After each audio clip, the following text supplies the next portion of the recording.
So hello everyone, this is Isha Agarwal और मैं सुनाती हूँ आप लोगों को कहानियाँ। तो लास्ट एपिसोड कैसा लगा आपको, प्लीज़ बताना। और हम हमारी कहानी स्टार्ट करते हैं, कुछ भी बकवास किए बिना कहानी सीधा स्टार्ट करते हैं, राइट। तो लास्ट एपिसोड में आपने देखा कि ईशान और आकाश आए थे एक बस्ती में, एक चौल में, एक खुशनुमा चौल में, मीरा दास जी को ढूंढते हुए। मीरा दास गोपाल दास जी की पत्नी, उनको ढूंढते हुए आए थे। लेकिन रास्ते में उन्हें काफ़ी सारी कठिनाइयों का, मुश्किलों का, हर्डल्स का सामना करना पड़ा। लेकिन आखिरकार वो फाइनली मीरा जी के घर के सामने पहुंच गए। लेकिन शायद वो जानते नहीं थे कि उन दोनों का पीछा ये चारों कर रहे थे। चारों कौन?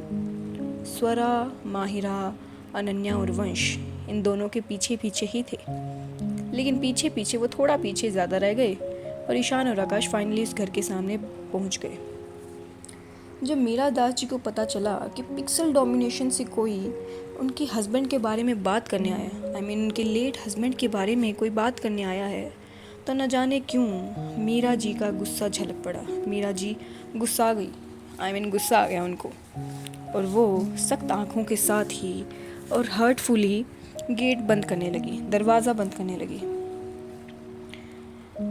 अब आगे, जब ईशान ने देखा कि उसके सामने वो दरवाज़ा बंद हो रहा है, तो ईशान को ऐसा फील हुआ कि उसकी इतनी मेहनत पानी में जा रही है। क्योंकि ईशान ने बहुत मेहनत की थी उस दरवाजे तक पहुंचने के लिए, एक क्लू के लिए। वो क्लू जो शायद उसको पता भी नहीं था कि शायद उसको मिले भी या ना मिले, उसकी भी कोई गारंटी नहीं थी। वो तो बस हवा में तीर छोड़ रहा था। जब वो गेट बंद हो रहा था तो ईशान को न जाने क्या होता है, वो दरवाजे पर हाथ रखाता है, उन्हें दरवाज़ा बंद करने से रोकता है और अपनी बेबसी जाहिर करते हुए कहता है। ईशान इस वक्त बहुत बेबस था। वो पिछले 9 साल से बेबस ही तो था। हर पल, हर दम वो मेहनत कर रहा था, भाग रहा था, एक ना एक क्लू के पीछे भाग रहा था। वो इतनी मेहनत से तो वो यहाँ पहुँचा था। वो अपनी बेबसी जाहिर करते हुए, अपनी आवाज़ से, अपनी आंखों में सच्चाई भरते हुए कहता है कि मीरा जी प्लीज़ प्लीज़, हम बड़ी उम्मीदों से आपके पास आए हैं, प्लीज़ ये दरवाज़ा बंद मत कीजिए। बस 2 मिनट, सिर्फ 2 मिनट हमारी बात सुन लीजिए प्लीज़। ईशान अग्रवाल आज अपने सामने इन चोल में, इन छोटी छोटी चोल में, इस एक चोल में, छोटे छोटे घर में रहने वाले इन लोगों से ईशान अग्रवाल प्लीज़ प्लीज़ कर रहा था। कितना ही बेबस होगा ईशान अग्रवाल, जो प्लीज़ कहकर वो दरवाज़ा बंद ना होने के लिए गिड़गिड़ा रहा था, मन्नत मांग रहा था कि प्लीज़ ये दरवाज़ा बंद मत करो, मुझसे बात करो, मेरी बात सुनो। ईशान की आंखों की जो बेबसी थी वो शायद मीरा दास जी के लिए नई नहीं थी। वो उसकी आंखों की बेबसी को पहचान पा रही थी। शायद उस बेबसी से मीरा दास जी का कुछ अलग ही नाता था। वो ईशान की उस सच्चाई को पहचान पा रही थी, ईशान के बॉडी लैंग्वेज को समझ रही थी, पढ़ रही थी। वो भी अच्छी खासी पढ़ी लिखी लेडी थी। ईशान की बात सुनकर उन्हें पता नहीं क्या होता है, अपने वो गुस्से को एक दर साइड करके वो इशारे से उन्हें अंदर बुलाती है, दरवाज़ा खोल देती हैं। ईशान और आकाश दोनों ही खुश हो जाते हैं। ईशान की आंखों में वो बेबसी अब थोड़ी ठीक सी लग रही थी, थोड़ी कम लग रही थी। वो अंदर आते हैं दोनों। अंदर अंदर बहुत ही अंदर जो घर था वो बहुत ही टूटे फूटे सामानों से भरा हुआ था। अंदर बहुत सारी चीज़ें ऐसी थी जो टूटी फूटी थी, छत से पानी लीक कर रहा था, दीवारें भी इतनी मजबूत नहीं लग रही थी, फर्श पर भी ज़्यादा स्मूथनेस नहीं थी। ऐसा लग रहा था जैसे कि वो लोग वहाँ जी नहीं रहे, बस अपना गुजारा कर रहे हैं। शायद ऐसा ही था।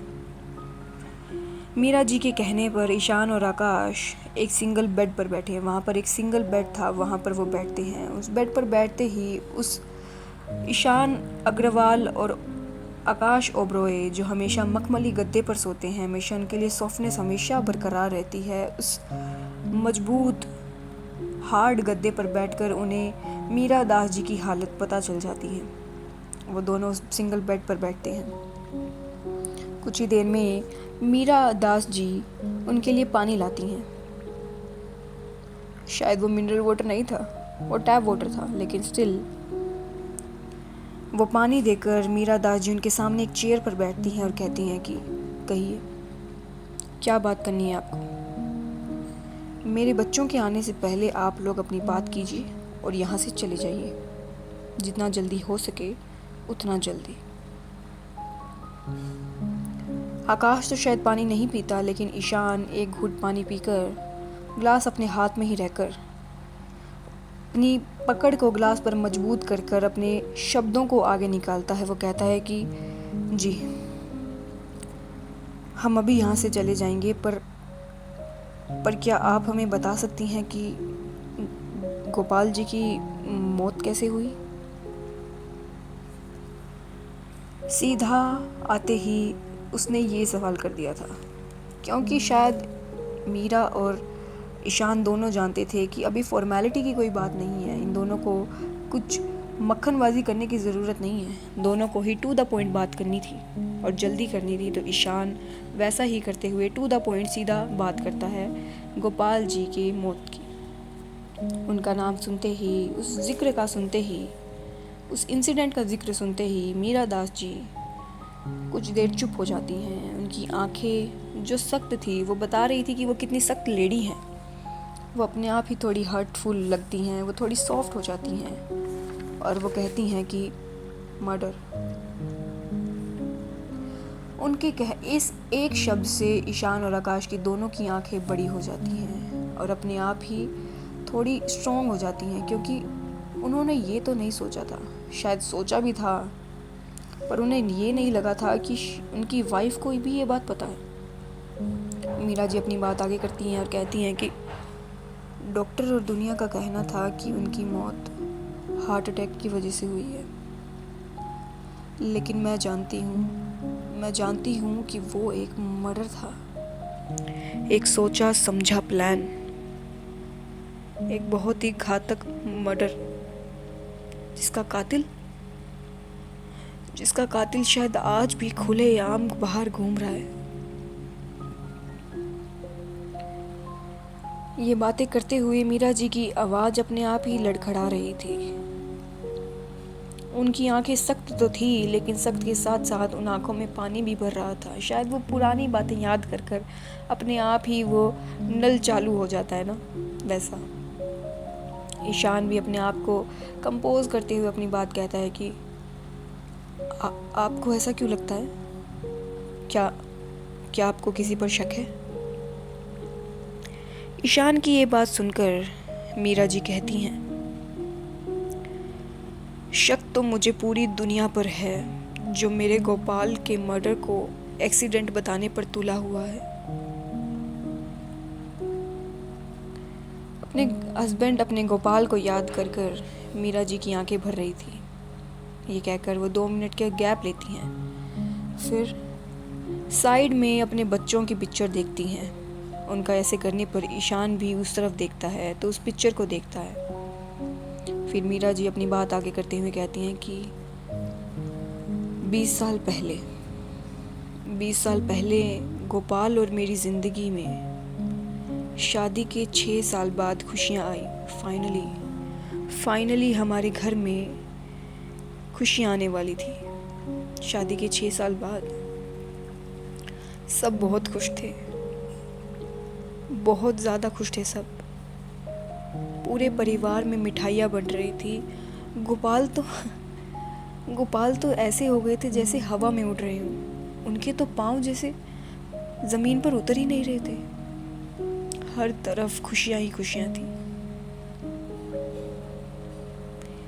इतनी खुशियाँ हो गई थी कि शायद उन पर किसी की नज़र लग गई, क्योंकि फिर हमें पता चला कि हमारे 2 जुड़वा बच्चे हैं। अब हमारी खुशियाँ डबल हो गई थी। हम तो जैसे one of the best parents बनने की बुक्स पढ़ रहे थे, लेकिन जैसे ही खुशियाँ डबल हुई वैसे ही प्रॉब्लम्स भी डबल हो गई। हमें पता चला कि डिलीवरी में कॉम्प्लिकेशंस होने वाली थी। डिलीवरी में थोड़ी नहीं, बहुत ज़्यादा कॉम्प्लिकेशन होने वाली थी। हमें शायद अपने दोनों बच्चों में से एक बच्चे को चुनने का मौका दिया गया, लेकिन हम वो नहीं कर पाए। हम कैसे कर सकते थे वो? इसलिए हमने हमारे दोनों बच्चों को ज़िंदगी देने का फ़ैसला किया, क्योंकि हमने सोचा कि हम साथ में हैं तो सभी कॉम्प्लिकेशंस को झेल लेंगे। इसलिए हमने हमारे दोनों बच्चों को इस दुनिया में लेकर आए। फिर हमें पता चला कि हमारी ज़िंदगी में हमारी गुड़िया, हमारा बेटा आ गया है। हम सब बहुत खुश थे। कॉम्प्लिकेशंस थी, लेकिन फाइनली हमारे बच्चे अब हमारे साथ थे। गोपाल बहुत खुश थे। पर एक दिन पता चला कि दोनों बच्चों के हार्ट को प्रॉब्लम है। दोनों बच्चों के हार्ट में प्रॉब्लम है। दोनों के ही दिल में छेद है और दोनों के ही हार्ट की ग्रोथ नहीं हो रही है। हमारी तो जैसे जान ही अटक गई हो। वैसे तो गोपाल एक अच्छी खासी पोस्ट पर थे, लेकिन सर्जरी में बहुत ज़्यादा पैसे लगने वाले थे।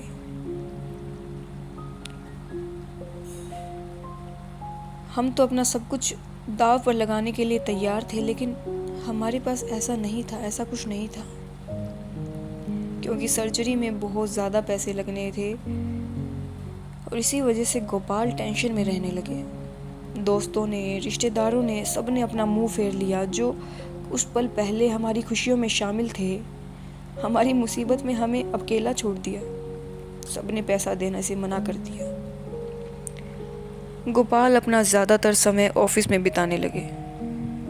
सुबह जल्दी जाना, शाम को लेट आना मुझे बिल्कुल पसंद नहीं आ रहा था। और सर्जरी की डेट भी पास आती जा रही थी। फिर एक दिन वो बहुत सारे पैसे घर लेकर आए। मैंने पूछा तो उन्होंने कुछ नहीं बताया, उन्होंने बात टाल दी। मैं समझ गई कि उन्होंने कुछ ऐसा कर दिया है जो शायद उन्हें भी पसंद नहीं था।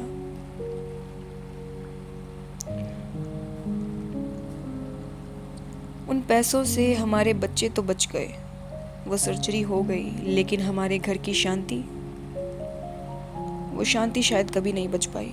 वो शांति कहीं गायब ही हो गई। गोपाल के चेहरे से तो जैसे खुशियां गायब ही हो गई थी। उस सर्जरी के बाद गोपाल को दिन रात अलग अलग नंबरों से फ़ोन आने लगे। अलग अलग नंबर से फ़ोन आने लगे, लेकिन उन सभी नंबर पर एक ही नाम, और वो था ड्रैगन।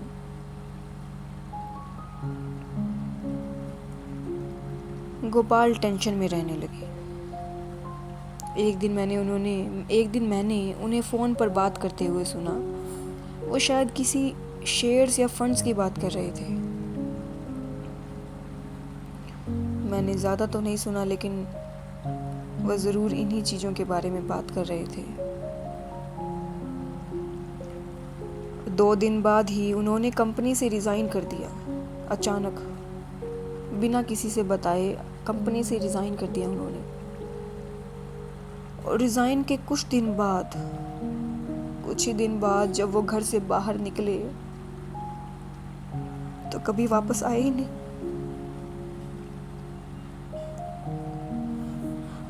उनके शरीर पर कोई चोट नहीं थी, लेकिन मैं जानती हूँ कि उनकी आत्मा को बहुत ठेस पहुंचाई गई थी। मैं जानती हूँ, मैं अपने गोपाल को जानती हूँ। सब कहते रहे कि उन्हें हार्ट अटैक आया है, लेकिन मैं नहीं मानी। मुझे पता है कि वो एक हार्ट अटैक नहीं था, वो एक सोचा समझा मर्डर था। और और उनके जाने के ठीक 3 दिन बाद हमारे घर पर आग लग गई। हमारा सब कुछ राख हो गया, सब कुछ। जो घर हमने संजोकर बनाया था, हमारी खुशियाँ थी, हमारी मेमोरीज थी, हमारी यादें थी, जहाँ वो एक ही पल में मिट्टी में मिल गया। अपने 2 नन्हे नन्हे बच्चों के साथ मैं सड़क पर आ गई। जैसे कि हम पर पूरी पूरी दुनिया का बहार टूट पड़ा हो। और एक ही पल में हमारी जिंदगी उथल पुथल हो गई। उस दिन से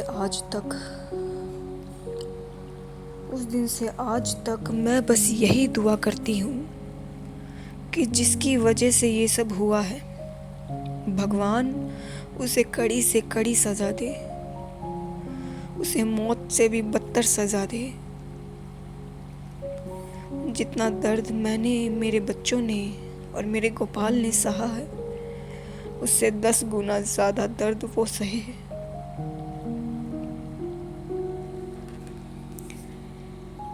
मीरा जी की बातें शायद मीरा जी के लिए खुद कहना बहुत मुश्किल थी, लेकिन फाइनली फिर भी बड़ी हिम्मत जुटाकर उन्होंने उन सभी पलों को दोबारा जिया और उन्हें शब्दों में संजोकर ईशान को बताया। किसी अपने को खोने का दर्द ईशान के लिए नया नहीं था। ईशान अपने को खोने का दर्द जानता था। पहले सुरेश गया, ये लोग तो सिर्फ मोहरा थे ना। पहले सुरेश, अब पता चला कि गोपाल भी, न जाने ऐसे कितने ही मासूम लोग इस सब का पार्ट बने हुए हैं। और शायद सिर्फ यही नहीं, इनकी फैमिलीज भी इन सब का पार्ट बनी हुई है। न जाने कितने लोगों ने अपनी ज़िंदगी खोई है, अपनी जान दाव पर लगाई है। और किस लिए? वो भी सिर्फ एक खेल के लिए, जो शायद ईशान को पता भी नहीं है कि कौन सा खेल है। ईशान की आंखें नम हो गई थी। ईशान के दिल में अपने आप ही वो दर्द उठ रहा था। अपने सामने मीरा जी की ये हालत देखकर वो अपने आप ही उसका दिल रोने लगा था। ईशान अपना रुमाल निकाल कर उनको देता है। अब जैसे उसकी आंखों में अंगारे बरस रहे हों। वो चिंगारी नहीं, वो आग थी। वो अपने दांतों को पीसते हुए कहता है कि आप फिक्र मत कीजिए, आपकी ये दुआ ज़रूर पूरी होगी और बहुत ही जल्द होगी। हम पर विश्वास करने के लिए आपका शुक्रिया। वो हाथ जोड़ता है। वो आगे कुछ कहता, इससे पहले ही मीरा जी कहती हैं, रुको, तुम्हारे लिए मेरे पास कुछ है। और वो अंदर चली जाती हैं। कुछ देर बाद मीरा जी आती हैं अंदर से। उनके हाथ में एक काला सा, एक बड़ा ही पुराना सा लकड़ी का वुडन बॉक्स था। वो अपनी बात करते हुए कहती हैं कि वैसे तो आग में सब जल गया था, लेकिन जितना हो सके उतना मैंने गोपाल की जितनी भी कीमती चीज़ें थी वो संभाल कर रखी थी। ये लो, क्या पता इसमें कोई ऐसी चीज़ हो जो तुम्हारे काम आ जाए।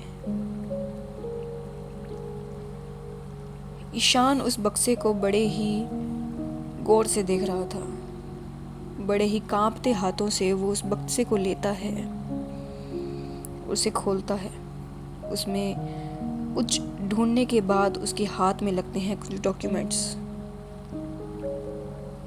उन डॉक्यूमेंट्स को हाथ में लेता है। वो उन्हें ही देख रहा था एकटक। कुछ देर बाद आकाश कहता है कि ईशु, ये तो वही डॉक्यूमेंट्स हैं जो कंपनी के रिकॉर्ड से गायब थे। जो डॉक्यूमेंट्स हमने निकाले ये वही डॉक्यूमेंट्स हैं जिसमें से हमें नहीं मिले थे, ये वही गायब डॉक्यूमेंट्स हैं। आकाश अपना बता रहा था कि ये वही डॉक्यूमेंट है। ईशान बड़े गौर से उन्हें ही देख रहा था, उन डॉक्यूमेंट्स को देख रहा था और उन्हीं कंपकंपाते हाथों से वो उन्हें पढ़ता है।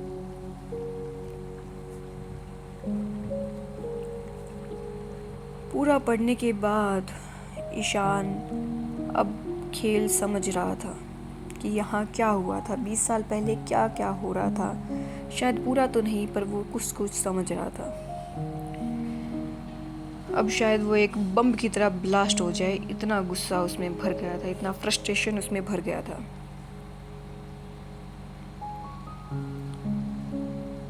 वो फाइनली उन डॉक्यूमेंट्स को पूरा पढ़कर अपने हाथों में रखता है जैसे वो कोई बहुत ही कीमती सामान हो। वो अपनी नज़रें मीरा जी को उठाकर देखता है अब और कहता है कि अब से आप यहाँ नहीं रहेंगी। आपको यहाँ रहने की ज़रूरत नहीं है। आप और आपके बच्चे इससे बेहतर डिज़र्व करते हैं। जो भी गोपाल जी के साथ हुआ वो तो मैं नहीं बदल सकता, लेकिन आपको वादा करता हूँ कि सबको उनके बुरे कर्मों का हिसाब चुकाना होगा। उन सब का हिसाब मैं खुद करूँगा। उन सब का हिसाब ईशान अग्रवाल खुद करेगा। इस वक्त ईशान किसी डेविल से कम नहीं था। इस वक्त अगर कोई इनमें से सामने आ जाता तो वो अपने सामने मौत की भीख मांगता। ईशान कोई रौद्र रूप धारण करके खड़ा था उस वक्त। मीरा जी की आंखें नम थीं। वो लेडी जो सख्त बनने का शायद अब तक ढोंग ही किए जा रही थी, उनकी आंखें नम थी। लेकिन ईशान की बातें आज उन्हें झूठी नहीं लग रही थी। उन्हें महसूस होता है कि अब शायद फाइनली उनकी सफरिंग को अब शायद एंड मिल गया है। फाइनली सबको एक ब्यूटीफुल एंड मिलेगा, वो ब्यूटीफुल एंड जो उन्होंने 20 साल में हर पल अपने इमेजिनेशन में सजाया होगा। वो ईशान की आंखों में आंखें डालकर उन्हीं नम आंखों से हाँ में सर हिलाती हैं और अपनी उसी रौबदार आवाज़ से कहती हैं कि मैं इंतज़ार करूँगी। ये सुनते ही ईशान भी 2 से 3 बार हाँ में सर हिलाता है और वहाँ से उल्टे कदम बाहर की ओर जाने लगता है। वो जा ही रहा था, इतने में ही पीछे से मीरा जी की आवाज़ आती है। वो कहती हैं कि तुम बिल्कुल अपनी माँ पर गए हो। वही आंखें, वही रौब और वही ईमानदारी। गोपाल छाया मैम की बहुत तारीफ किया करते थे, उन्हें बहुत मानते थे। आज पता चल रहा है कि क्यों। अगर उनके संस्कार ऐसे हैं तो वो खुद कैसी रही होंगी ना।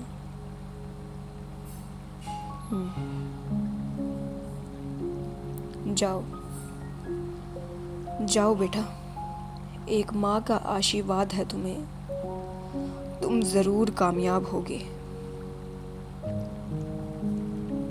शायद गोपाल जी शायद बड़े बेबस थे जो उन्हें ऐसा कुछ करना पड़ा। बेबस तो वो थे, अपने बच्चों के लिए वो बेबस थे। उन्हें पैसों की सख्त ज़रूरत थी, वरना वो अपनी छाया मैम को कभी धोखा नहीं देते। और उनके लिए छाया मैम क्या थी ये तो शायद मीरा जानती थी। इसलिए ईशान का नाम सुनते ही उन्हें छाया मैम की याद आ जाती है। मीरा जी की यह बातें सुनकर ईशान अपनी आंखें बंद करता है।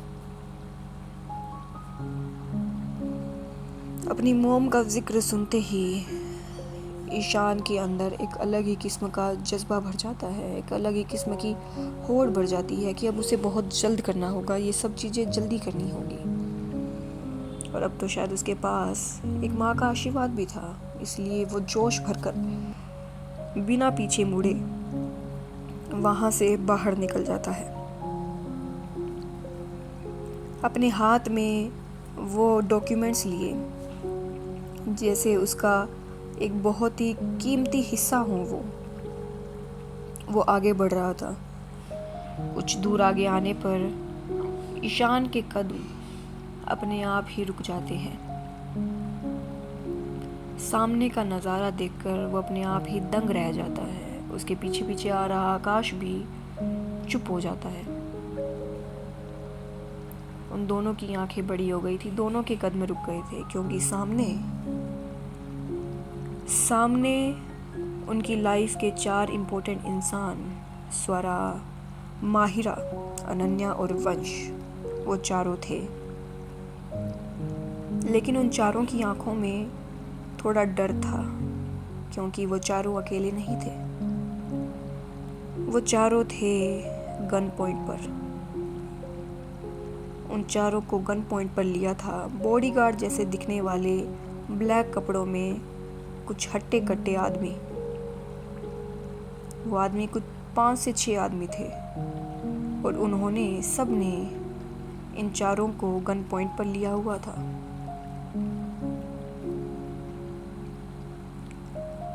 ईशान और आकाश कुछ नहीं बोल पा रहे थे। सबसे पहले तो वो इस बात से हैरान थे कि ये चारों यहाँ क्या कर रहे हैं, और इस हालत में।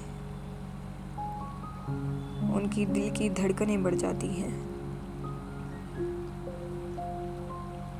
उन बंदूक वाले बॉडीगार्ड जैसे लोगों में से, काले कपड़े वाले लोगों में से एक कहता है कि अगर इनकी जान बचाना चाहते हो तो वो कागज हमें दे दो और इन्हें ले जाओ। लाओ, ये कागज हमें दो। वो अपना इशारा ईशान के हाथों में रखे वो कागज पर करते हैं, उन डॉक्यूमेंट्स पर करते हैं। वो डॉक्यूमेंट्स जो शायद बहुत ज़रूरी थे।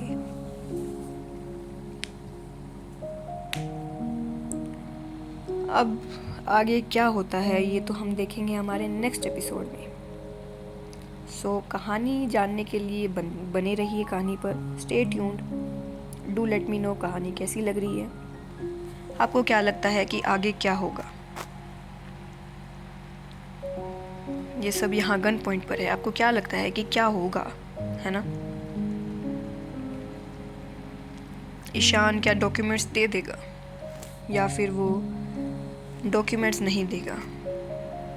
ईशान क्या करेगा इस वक्त? और ये चारों यहाँ क्या कर रहे हैं? ऊपर से ये गुंडे कौन हैं जिनका फोकस इन कागज़ों पर है? और इन्हें कैसे पता कि ईशान और आकाश इस वक्त कहाँ हैं? और उनके हाथ में ये डॉक्यूमेंट्स लग गए हैं, उन्हें कैसे पता? सवाल बहुत थे, लेकिन जवाब किसी का भी नहीं था। जवाब मिलने में शायद अभी वक्त था। जितना ईशान को लगता था कि वो पहेली सुलझाते जा रहे हैं, उन्हें आगे जाकर लगता था कि वो पहेली और भी ज़्यादा उलझती ही जा रही है। ईशान अपने सामने बैठी स्वरा को देखता है। स्वरा जो आंखें में आंखें गड़ाए ईशान को ही देख रही थी। स्वरा कुछ कहना चाहती थी कि तुम यहाँ क्या कर रहे हो? ये कैसी जगह है और ये क्या है? कौन से डॉक्यूमेंट्स है ये? स्वरा की आंखों में डर नहीं था। नहीं, स्वरा की आंखों में डर नहीं था, बल्कि वो बिना डर के ईशान को ही देखे जा रही थी। फिर ईशान की नज़रें अनन्या पर जाती हैं। उसकी प्यारी छोटी सी बच्ची बड़े ही उम्मीदों से उसकी ओर देख रही थी कि भाई मुझे बचाओ। फिर वो माहिरा और वंश को देखता है। माहिरा, जो उसके लिए एक बहन ही थी, अनन्या से कम नहीं थी माहिरा उसके लिए। और वंश उसके लिए एक छोटा भाई जैसा था। अपने सामने इन चारों लोगों को देखकर ईशान क्या कर रहा था, क्या करता वो। और यहाँ आकाश भी माहिरा को देखता है। क्या करता वो आकाश भी। आकाश माहिरा को देखता है, अनन्या को देखता है, स्वरा को देखता है, वंश को देखता है। अब क्या करेंगे ये दोनों अपने सामने बैठे इन चारों लोगों की ज़िंदगी के लिए, ये तो हमें पता चलेगा हमारे नेक्स्ट एपिसोड में। सो बताना कहानी कैसी लग रही है। प्लीज़, आपका फ़ीडबैक बहुत ज़्यादा वैल्यूएबल है। आप शायद जानते नहीं हैं, लेकिन आपका फ़ीडबैक सच में बहुत वैल्यूएबल है। तो फ़ीडबैक देने में कोई कंजूसी मत कीजिए, कमेंट ज़रूर कीजिए प्लीज़, क्योंकि मुझे अच्छा लगता है, मुझे थोड़ा मोटिवेशन मिलता है कि हाँ, मैं जो भी कर रही हूँ सही कर रही हूँ। क्योंकि शायद आप जानते नहीं हैं कि इस तरह थोड़ा मुश्किल रहता है कि आप अगर अच्छा फ़ीडबैक, पॉजिटिव फ़ीडबैक दें तो थोड़ा मन करता है, मोटिवेट फील रहता है कि आप लोग सुन रहे हैं। इसी तरह कहानी सुनते रहिए और अपना फ़ीडबैक सच में दीजिए, ताकि मेरे अंदर वही एक्साइटमेंट बनी रहे, वही कहानी में एक्साइटमेंट बनी रही आपके साथ। बाकी तो सब ठीक है। आयुष अमीगो, पैरिंग ऑफ, चलते हैं हम, टाटा बाय बाय।